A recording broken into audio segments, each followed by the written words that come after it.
I can still remember the crisp autumn day my spouse and I first visited Magnolia Crest, a suburban neighborhood boasting manicured lawns and tree-lined sidewalks. At a glance, it seemed like the perfect place to settle down: charming Cape Cod-style houses, scenic walking paths, and smiling neighbors who waved from their porches. The real estate agent had waxed poetic about the exemplary HOA that kept the community looking pristine. We had no reason to suspect that behind the floral wreaths and freshly painted picket fences lay a formidable, meddling presence poised to disrupt our peaceful life. My name is James Carter, and I work as a Federal 9 enforcement officer for a U.S. government agency. I'll leave out the finer details, but my job involves training and deploying specialized service dogs for a variety of federal tasks, including contraband detection and security missions at key locations, airports, border checkpoints, and more. My partner in both life and service is Scout, a robust chocolate-brown Labrador retriever with an uncanny nose for contraband detection and an unwavering loyalty to me. Scout and I have served side by side for years, forging a bond that is difficult to articulate but stronger than most human relationships I've known. I needed to relocate for a new assignment in the region, and believed Magnolia Crest offered the quiet stability to focus on my work and lead a normal home life away from the hustle and bustle of the city. Little did I know that moving into this otherwise lovely suburb would embroil me in an intense, high-stakes conflict with the local HOA, and particularly with a middle-aged woman named Helen Price. Though everyone whispered about her as Carol, she had a reputation for intrusive questioning, arbitrary fines, and micromanagement of everything from mailbox colors to what day you could mow your lawn. I'd heard about such HOAs in the past, but experiencing it firsthand was a rude awakening. This is the story of how Carol and her hand-picked security guard took things so far that they physically harmed Scout, my trusted service dog, and how that unthinkable act ignited a chain reaction leading to Carol's ultimate downfall. My spouse, Sarah, and I arrived at our new home in Magnolia Crest on a warm, late summer day. The sun sparkled on the carefully trimmed hedges and newly painted shutters as we unloaded boxes from our SUV. Several neighbors passed by, offering waves and kind words of welcome. It seemed we'd landed in a serene, friendly place. The next morning, I was walking Scout along the smooth sidewalks when I noticed a woman in pressed khakis, clutching a clipboard, striding confidently from house to house. Her hair was cut into a precise bob, her expression that of someone perpetually discontented. Whenever she paused by someone's front yard, she'd scribble notes, presumably about yard maintenance or some other matter. She spotted me and promptly crossed the street. "Good morning," she said in a clipped tone, forcing a smile that never reached her eyes. "You must be new. I'm Helen Price, although many folks around here call me Carol," she added with a quick, self-conscious laugh. "President of the Magnolia Crest Homeowners Association." I introduced myself, and Scout sniffed politely at Helen's shoes. Helen quickly withdrew her feet, eyeing Scout with distaste. "A dog," she said, more as an accusation than a greeting. "Yes," I answered calmly. "A service dog." Helen's eyebrows shot up. "Service dog, you say? I hope you have proper documentation. We have some very strict rules about animals here: leashes, breed restrictions, immunizations, that sort of thing." Scout sat at my side, well-trained and unmoving. "She's fully certified and trained," I explained. "I'm a Federal 9 enforcement officer. Scout is an essential part of my job." Helen nodded, but the tension in her body remained. "Well, as long as she doesn't cause any problems. We have had incidents in the past with people claiming service animals that were actually quite unruly. I'll be watching carefully." Her expression softened into a practiced smile. "Anyway, welcome to Magnolia Crest. I'll drop off our HOA guidelines soon." That was our introduction. Sarah, hearing the story later, chuckled. "She sounds delightful, perhaps just extremely particular," I responded, giving Carol the benefit of the doubt, but in my gut, I felt a flicker of unease. Something about her tone signaled that Scout and I would soon be under the HOA's microscope in ways I hadn't anticipated. Over the next couple of weeks, the veneer of Magnolia Crest's calm facade began to crack. I overheard neighbors complaining in hushed tones about invasive rule enforcement by the HOA. Some said you could be fined for leaving your trash can out past noon on collection day, or for parking a vehicle with so much as a flat tire in your driveway. Others mentioned that Carol had singled out certain residents with spurious allegations like property depreciation or excessive noise. One day, as I was cleaning the garage, a neighbor named Tom wandered over, wearing a sympathetic smile. "You're the new folks on Maple Drive." "Right," he asked. "Saw you walking that beautiful dog of yours." I nodded, patting Scout's side affectionately. She wagged her tail. Tom sighed. "I just want to warn you, Carol is notoriously controlling. She's particularly tense about dogs. There was this fiasco last year with a neighbor whose dog barked too much. Carol threatened to have the dog confiscated if they didn't rehome it. The neighbor eventually moved out." "What kind of authority does she have for that?" I asked, startled. "Officially, none," Tom replied. "But she bullies people with fines and threats of legal action. It's cheaper for some folks to just leave than fight her. She's got the security staff private HOA guards under her thumb, too. They roam around, scolding people for petty infractions." That revelation resonated uneasily with me. I'd already glimpsed the single security guard who patrolled in a golf cart. He was tall, broad, and wore a scowl. I'd assumed he was just checking the premises. Little did I know how far his loyalty to Carol might go. Sure enough, the first official letter arrived 2 weeks after we moved in, delivered not by the postal service, but slipped under our front door in an unmarked envelope. Inside was an HOA infraction notice, citing potential non-compliance, animal documentation not submitted, along with a $50 processing fee. The notice demanded I provide Scout's paperwork to the HOA within 5 days or face escalating fines. I rolled my eyes. As a federal officer, I do have official credentials for Scout, but in typical neighborhoods, nobody demands or collects them unless there's some extraordinary situation. Sarah read the letter over my shoulder and frowned. "This is insane. Are you going to give them Scout's entire file?" I shook my head. "They have no right to it, but I can show proof she's a registered, trained service dog. That should suffice."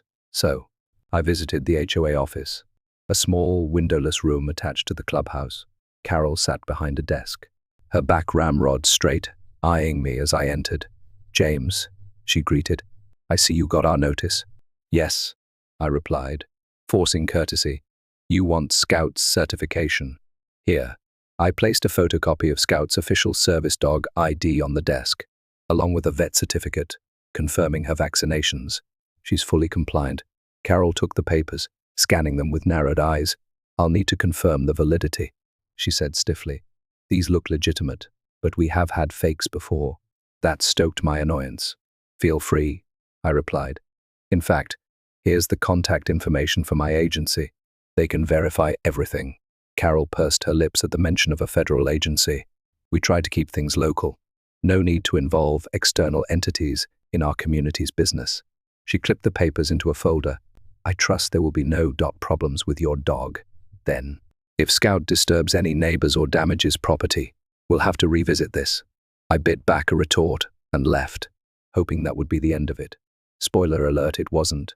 Not long after that exchange, I began receiving small hints that Scout and I were on Carol's radar. Twice, I caught the HOA security guard, Victor Larson, glaring at me from his golf cart as I walked Scout around dusk. He'd reduce speed, fix me with a suspicious stare, then continue on his route. One time, he slowed down near my driveway and wrote something on a clipboard when Scout sniffed along the curb. Moreover, some neighbors reported that Carol was making snarky remarks at HOA meetings about unknown influences in the neighborhood, rumors about official involvement that might bring unwanted attention. A few folks connected the dots. She must be referring to me, a federal officer. Overhearing these rumors, Sarah asked if we should approach Carol again, but I shrugged it off. If we ignore her drama, maybe she'll lose interest. But Carol didn't lose interest at all. About a month after we moved in, I headed out for my routine morning jog with Scout. She wore her official service vest, though we were off duty. As we passed the neighborhood clubhouse, I noticed Victor's golf cart parked haphazardly along the curb, hazard lights flashing.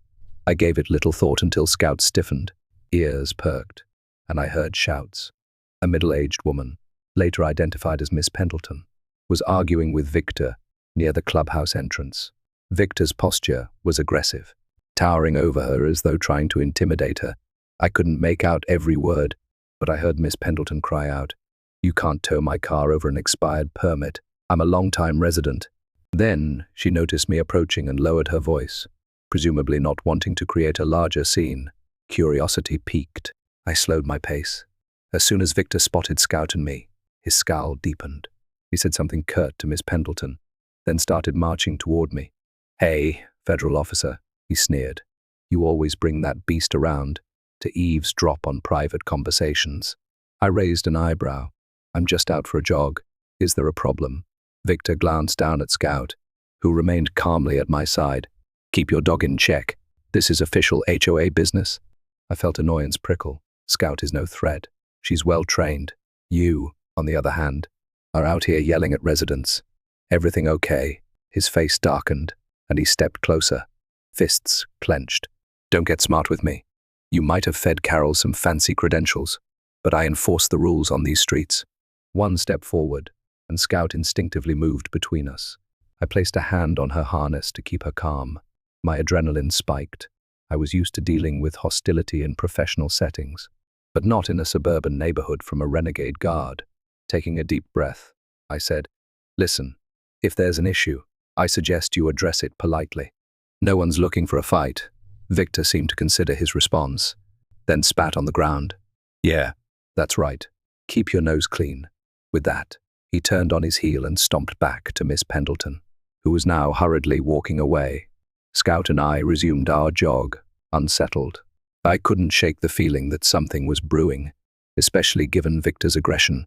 Indeed, it was the first sign that the HOA guard had a hair-trigger temper, and that Carol had weaponized him to do her bidding. Word of my confrontation with Victor must have reached Carol quickly. Within 2 days, I found another HOA notice taped to my door. Resident was involved in an altercation with security. We request immediate compliance with all HOA guidelines to avoid further incidents. The attached fine was $100 for disturbance of peace. Outrage bubbled within me, disturbing the peace. I'd only gone for a jog. Scout and I hadn't done anything aside from existing in Victor's proximity. This was a blatant abuse of power.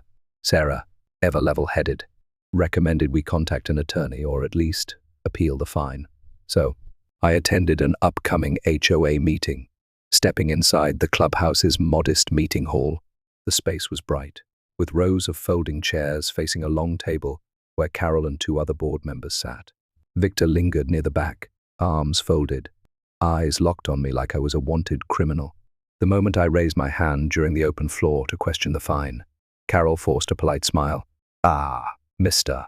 Carter," she said. "I'm sorry you had trouble with our security staff. However, we have a zero-tolerance policy for confrontation." I struggled to remain calm. "Your guard confronted me, not the other way around." There was no actual altercation aside from him issuing threats and me telling him to calm down. Carol's eyebrows arched. "Our security team reported you approached him in a hostile manner with your large dog. We must prioritize the safety of our community." That last line infuriated me. "You're prioritizing safety by condoning aggression from your guard." He initiated the hostility. Carol gave a theatrical sigh. "We have witnesses who say differently." "Who?" I demanded, scanning the room. No one raised a hand. Her accomplices likely feared retribution. Carol waved dismissively. "We can't reveal that. Now, let's move on to other business. If you want to dispute the fine, there's an appeals process that involves a written petition to the board." She tapped her folder. "We'll be happy to review it." Meanwhile, Victor smirked from the back row. My fists clenched under the table, but I forced myself to keep composure. This was a losing battle in a rigged environment. I left the meeting with a gnawing sense that Carol and her henchmen intended to escalate matters until Scout and I either caved or left Magnolia Crest altogether, disgusted by the pettiness. I decided to dig deeper. If Carol's influence extended to hiring and protecting an aggressive guard, what else might be lurking behind the pristine lawns? I discreetly asked around, collecting stories from neighbors. Many had faced questionable fines or intimidation tactics from Victor. A single mother down the street shared how Victor had threatened to tow her car, because she was a day late renewing her parking sticker. Another resident recounted how they were fined for grass length, even though it matched the supposed guidelines. Rumors also circulated that Carol might be skimming HOA funds for personal gain, subtle discrepancies in budgets, vague administrative fees, and inflated salaries for the HOA's private security detail. Some residents believed she was funneling money to a personal account, but no one had concrete proof, and those who challenged her typically found themselves hammered by new infractions. Privately, I wondered if that was the angle. Carol wanted to avoid an inquisitive neighbor with federal law enforcement ties. Perhaps she viewed me as a threat to her mini-empire and Scout as a convenient scapegoat. If so, her next moves might be even more ruthless. It happened on an overcast afternoon, about 6 weeks into our life at Magnolia Crest. I'd returned from a routine assignment with Scout. She'd accompanied me to a port facility where we conducted a contraband inspection. We were off duty, me wearing casual clothes and Scout's service vest, stowed in the car. Tired, I parked in my driveway and let Scout out on her leash. We headed for the front door, eager to settle in for the evening. As I reached for the doorknob, a voice bellowed, "Freeze right there." I turned to see Victor marching across my lawn, brandishing a baton. He was alone, face twisted with anger. "You can't bring that dog here. She's not wearing her authorized vest. You know the rules." My heart rate spiked. "My dog doesn't need to be vested at all times in her own home," I said firmly. Scout sniffed the air, oblivious to the tension, though I felt her muscles stiffen at Victor's tone. He took 2 steps closer, baton raised. "Carol said you're in violation. She wants the dog removed from the premises. We have reason to believe it's not actually a service animal." My stomach sank. "We've been through this. Scout's a federally recognized service dog." Victor's lips curled into a sneer. "Show me the papers. Right now." My temper flared. "I don't have to show you anything on my doorstep. Back off." He advanced, eyes wild. "Don't you dare talk to me like that. Around here, I'm the one who enforces the law." Before I could respond, Victor lunged. It was so sudden I barely had time to react. He swung the baton in a downward arc, aiming for Scout. Instinctively, I yanked her leash, trying to pull her out of harm's way. The baton still connected with her flank, and she let out a pained yelp.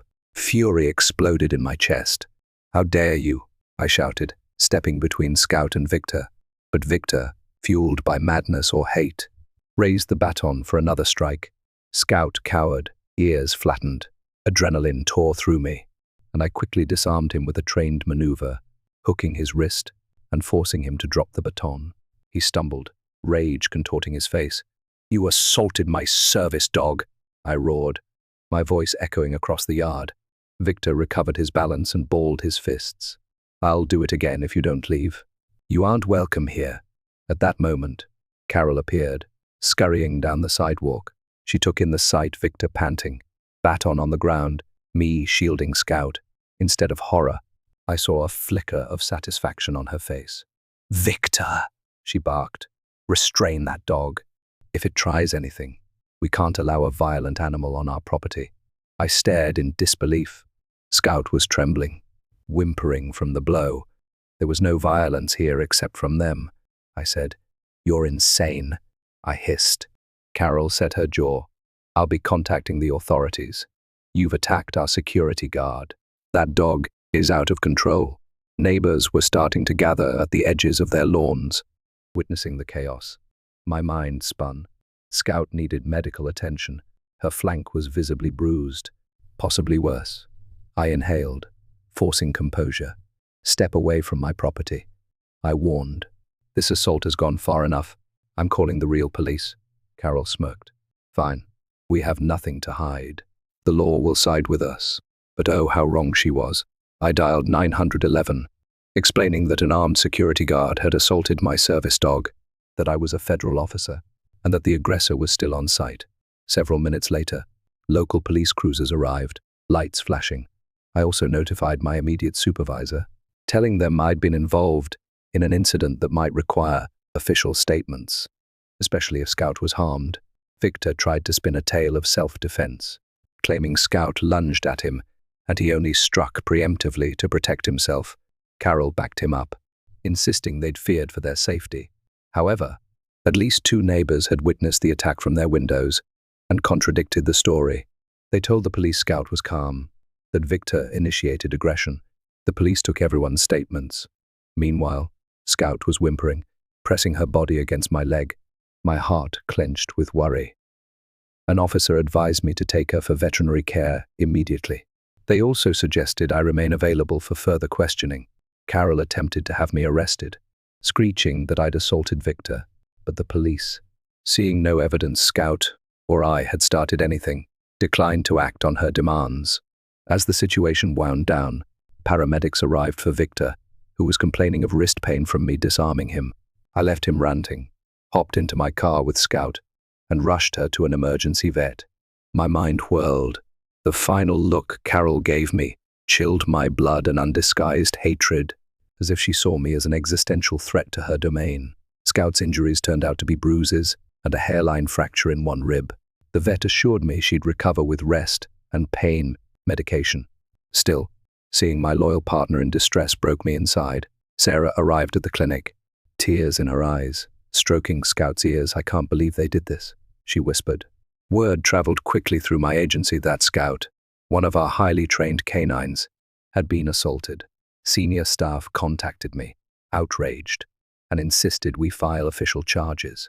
Then, as I recounted the entire saga of Carol's intimidation and possible financial improprieties, my superiors considered an angle. Was the HOA involved in something bigger? We occasionally encountered corruption in the private security world.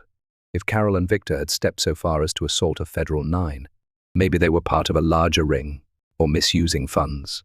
They wanted to see if the FBI or any federal investigative unit had reason to intervene. Thus began a chain of inquiries. It turned out that the local FBI field office had a pending complaint from a handful of Magnolia Crest residents about possible HOA fraud and extortion. Nothing had been proven yet, but the FBI had started a preliminary review.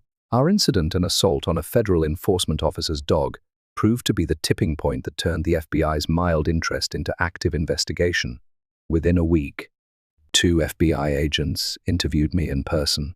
We met in a conference room at my agency, along with my direct supervisor. I provided all documentation, the falsified HOA infractions, neighbor statements about intimidation, the assault details, and the rumors of financial misconduct. The agents asked pointed questions about how the HOA funds were managed, whether I'd personally witnessed any sign of embezzlement, and how Victor was paid or trained. When they left, they wore grim expressions. "Thank you, Officer Carter," one agent said. "This aligns with multiple complaints from other residents. We'll move forward with deeper inquiries. If you have any more info, let us know." And so, the drama shifted into a realm Carol never anticipated: federal legal scrutiny. Attacking a federally certified service dog was not just a local assault, but a crime that might open a Pandora's box of charges if the FBI found even more wrongdoing. Despite the police reports and Scout's injuries, Carol remained unrepentant. She posted notices around the neighborhood, claiming I was harboring a dangerous animal.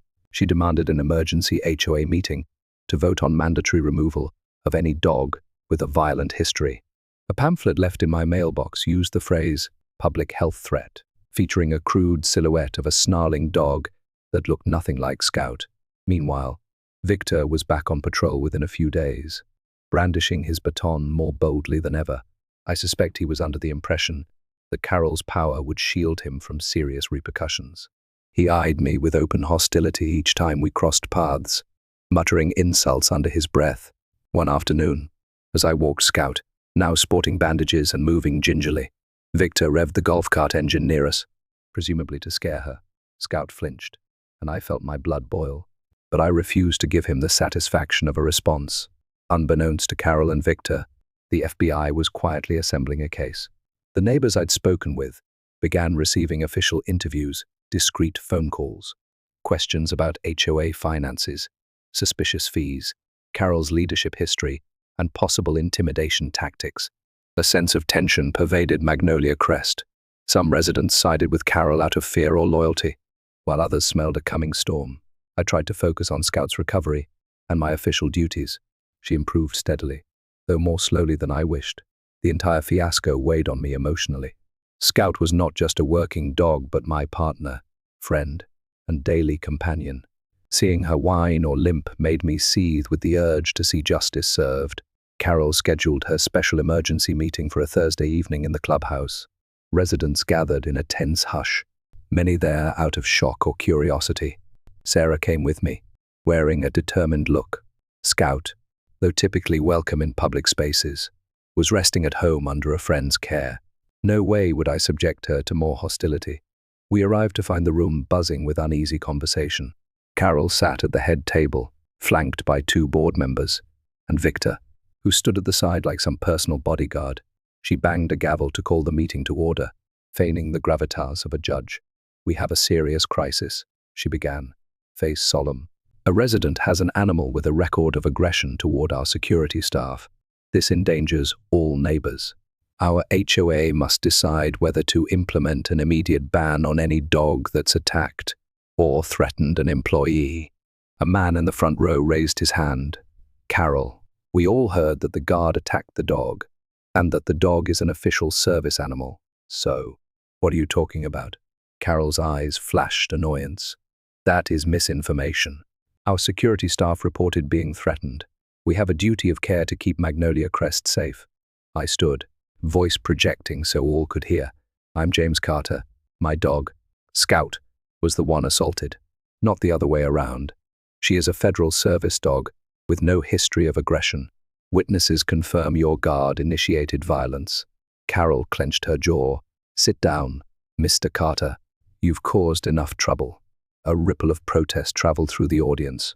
I held my ground. "The only trouble is a security guard who physically beat my dog on my property on your orders, presumably in your attempt to spin it. Furthermore, your attempt to ban Scout is wholly illegal under the Americans with Disabilities Act, not to mention our local laws. If you proceed, you open yourself to civil and criminal liabilities." Before Carol could retort, the clubhouse doors swung open. 2 individuals in dark suits stepped inside the FBI agents I'd spoken with, accompanied by a couple of uniformed local police officers. A collective gasp spread through the assembled neighbors. One agent strode to the front. "Excuse me, are you Helen Carol Price?" Carol's face paled. "Ah, yes. What is this about?" "We have a warrant here for your immediate cooperation in an investigation of assault on a federal canine, attempted fraud, and possible embezzlement of HOA funds." He turned to Victor. "We also have a warrant for the arrest of Victor Larson for the assault and battery on a federally certified dog, among other charges." The room erupted in stunned chatter. Carol jumped to her feet. "This is an outrage. You have no authority in our private meeting." The agent gave a chilly smile. "We have federal authority. Miss Price, please step aside." Victor puffed out his chest. "You can't just..." But the local officers advanced, and he quickly realized that physically resisting wasn't wise. Carol shrilled protests. But within minutes, she and Victor were escorted out of the clubhouse, both in handcuffs. The entire meeting watched in a mixture of astonishment and grim satisfaction. News traveled fast. By the next day, local TV stations reported the arrests, featuring interviews with shocked residents of Magnolia Crest. The story expanded beyond the dog assault. FBI statements hinted at broader financial crimes within the HOA's administration, referencing suspicious ledgers, missing funds, and money funneled to private accounts. Meanwhile, the battered image of Victor assaulting Scout served as a potent illustration of the lengths to which Carol and her loyal enforcer had gone to maintain control, though it took several more weeks. The FBI's forensic accountants confirmed that Carol had misappropriated thousands, maybe tens of thousands of dollars from HOA dues. She'd been paying Victor an exorbitant security consultant fee and funneling additional amounts to herself under fabricated line items like landscape improvement. The intimidation tactics made sure no one dared question her finances. Throughout this period, Scout continued recovering at home. She regained her energy. Though I could tell she was skittish around strangers in uniform, a heartbreaking residue of the assault. I took her to specialized training sessions to help rebuild her confidence. My superiors allowed me leeway, understanding the emotional toll. On a personal level, I felt vindicated. Carol's empire of threats had collapsed with dramatic flair. Yet, I regretted that it took Scout's suffering to trigger the fall. Neighbors began to approach me with relief and gratitude. Some apologized for not speaking up sooner, fearing retaliation from Carol or Victor. I assured them that the blame rested squarely on those who'd abused their positions, not on frightened residents. Carol's trial, combined with Victor's, became a local spectacle. The charges included assault on a federal canine, conspiracy, wire fraud, and multiple counts of embezzlement. The prosecution laid out a damning portrait. Carol had systematically weaponized her HOA presidency to extort, intimidate, and defraud. Victor acted as her enforcer, delivering the threat of physical force to keep residents in line. Their assault on Scout was the final straw, galvanizing law enforcement to intervene fully. The defense tried to claim Carol was merely passionate about community standards, and that Victor feared for his life when seeing Scout. But witness testimonies, security camera footage from a neighbor's porch, which captured part of the baton attack, and Scout's veterinary records painted an irrefutable picture of an unprovoked assault. Meanwhile, forensic accountants meticulously demonstrated the money trail for the fraud charges. I testified about Scout's training, her calm demeanor, and the horror of seeing her struck by a baton. Emotions ran high. The prosecution hammered home the significance of Scout's service status, emphasizing that she assisted in federal duties, something the jury took very seriously. After a relatively short deliberation, the jury found both Carol and Victor guilty on all major counts. The judge did not mince words in sentencing. Carol received a multi-year prison sentence, plus heavy restitution fees for the HOAs, stolen funds, and various fines for the assault and fraud convictions. Victor also faced years behind bars, along with assault and battery charges. He showed no remorse at the sentencing. To pay off restitution and legal costs, Carol's property was seized. Her once pristine home in Magnolia Crest ended up in foreclosure, the proceeds going toward reimbursing the HOA. Formerly so proud of her kingdom, Carol lost everything. The media coverage was unrelenting, labeling the entire case a prime example of HOA dictatorship gone wrong. With Carol and Victor removed from power, Magnolia Crest found a renewed sense of harmony. The HOA board was restructured, more transparent and democratic. Neighbors who once lived in fear of arbitrary fines or retribution could finally breathe easy. Over time, the controversies died down, replaced by block parties, kids playing in the streets, and an atmosphere of supportive community that matched the neighborhood's beautiful facade. Scout, too, recovered fully. She and I resumed our work as a federal canine team, albeit with an extra layer of caution in daily life. Occasionally, I'd see a flicker of fear in Scout's eyes if someone approached us too suddenly, but we were working through it. Her resilience reminded me daily of why I'd chosen this line of work, protecting lives, upholding justice, and honoring the unbreakable bond between handler and dog. Sarah and I considered whether to move away from Magnolia Crest after all the drama, yet we discovered that, ironically, we'd grown attached to the place. Once the toxic leadership was gone, the new HOA president apologized for everything we'd endured and waived any lingering fines, encouraging us to stay. The neighbors pitched in, offering help and gifts for Scout's continued training. A sense of communal solidarity had emerged from the ashes of Carol's tyranny. Sometimes, I still think about the look on Carol's face when the FBI took her into custody. Shock, disbelief, and an undercurrent of rage that her illusions of invincibility had shattered. She believed she had absolute power behind her HOA presidency and her hired enforcer. She assumed no one would dare push back. But in the end, her assault on a service dog belonging to a federal 9 officer triggered a chain reaction far beyond her control. Justice was served in the clearest sense. Carol lost her freedom, her home, and her influence.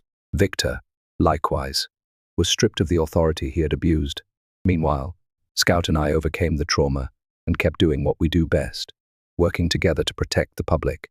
What began as a quiet move to a suburban neighborhood evolved into a test of resilience, loyalty, and moral conviction.